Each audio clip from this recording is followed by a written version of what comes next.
Welcome to course one of how to fix your credit for free. This course will be going over credit reports, accessing them, information you should be paying attention to on them, who the three credit reporting agencies are, and basically, yeah, so we'll be going over that today. In this presentation. After the presentation, we'll be kind of checking out some of the things that we went over in the presentation online. So I hope you enjoy. So the first step is to obtain your credit reports. You'll need to obtain your credit reports from all three reporting agencies, Equifax, TransUnion, and Experian. You get one free credit report per year. Well, you get free credit reports from all three agencies per year from freecreditreport.com. So if you visit freecreditreport.com once per calendar year, you can get all three of your credit reports from all three major credit bureaus for free. You don't have to pay anything for that. If you've already used your free credit report for the calendar year, then you would have to pay for that. There's other ways that you can access your credit reports from other websites. You can go to the credit reporting agencies individually to their websites, or you can go to like myfico.com. But I recommend freecreditreport.com because, like I said, once per year you can get a free report from there from all three credit bureaus, Equifax, TransUnion, and Experian.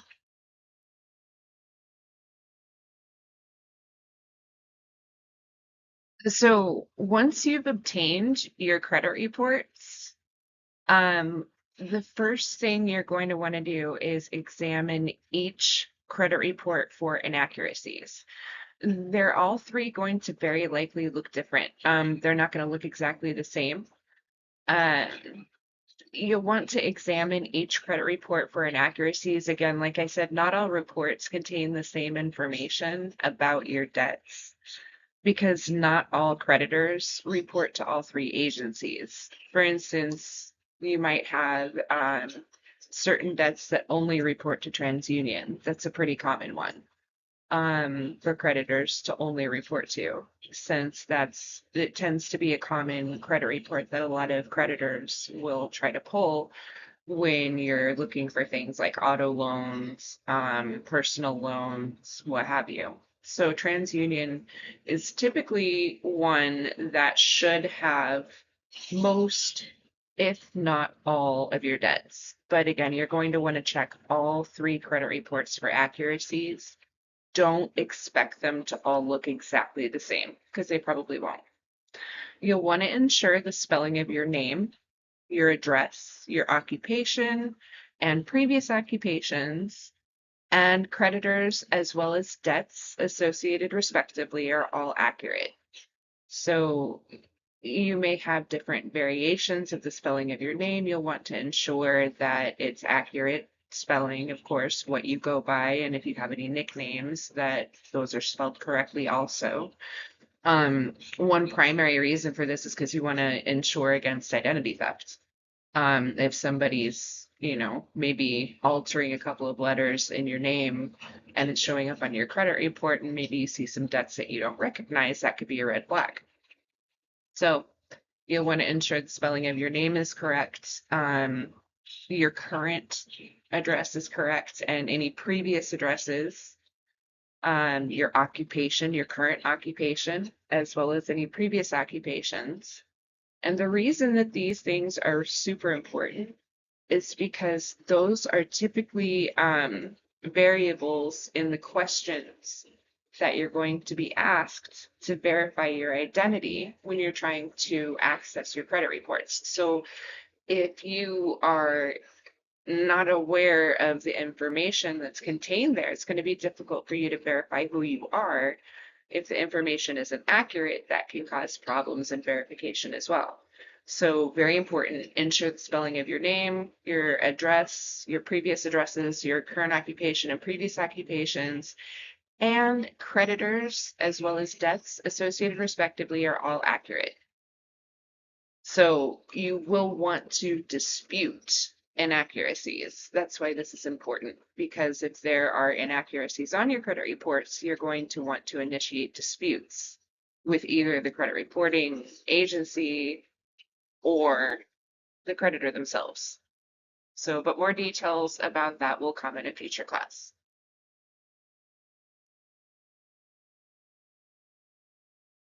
So, debts that are old enough get sold to third-party collection companies, which report the debt under their name on your credit reports.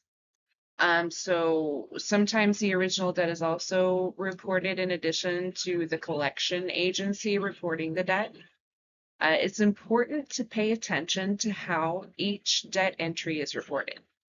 One may say charge off or closed, and the other will likely denote the age of the debt, such as 180 days or longer, depending. So, as an example, let's say you owe $500 to Verizon, and on your credit report, and you know that you incurred the debt last year. On your credit report, it shows the debt for 500 from Verizon, and it shows how old the debt is, and it typically will say charged off or closed. And then you might see ABC Collection Company with the same amount or the same account number that's associated with the Verizon debt, and they're reporting it as open and 180 days old because that's the agency that's collecting the debt now. So if the debt is sold to a third party collection agency, that means that in this example, Verizon no longer owns that debt. So you no longer owe that to Verizon, you owe it to ABC Collection Agency. More about all of that in a future class too, but you might see that on your credit reports too. It's possible.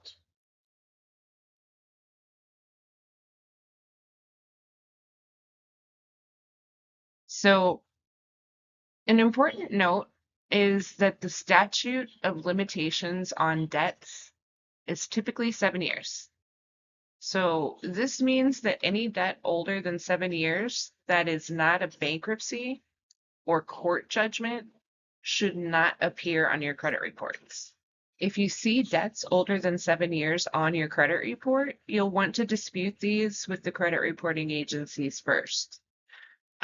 So for the statute of limitations for debt reporting is 7 years. So if you have like an old Fingerhut bill from 2011 that's still showing on your credit report in 2025, that's violating the statute of that's exceeding the statute of limitations.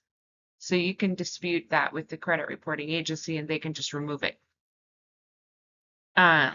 Usually it just automatically comes off after 7 years, but sometimes you might have some stragglers.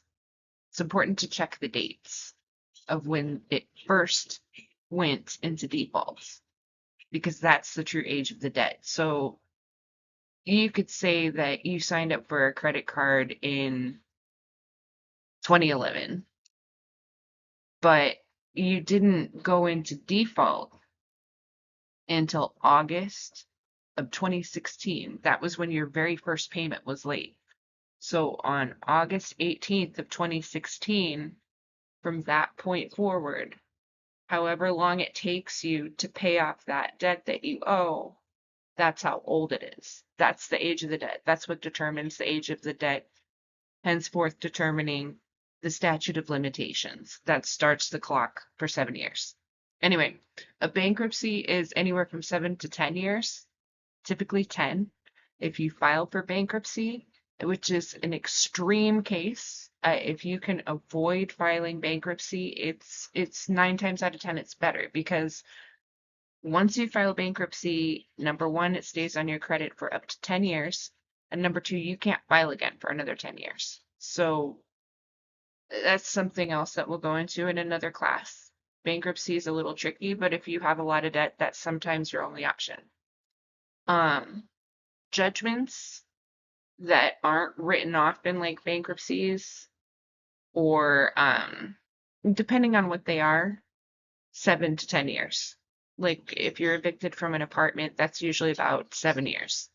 If, other kind of legal judgments, that can take up to 10. It just really depends. But a good rule of thumb is to remember debt reporting is 7, bankruptcy is 10. So that's how long it takes for those particular types of debts to age off of your credit reports. So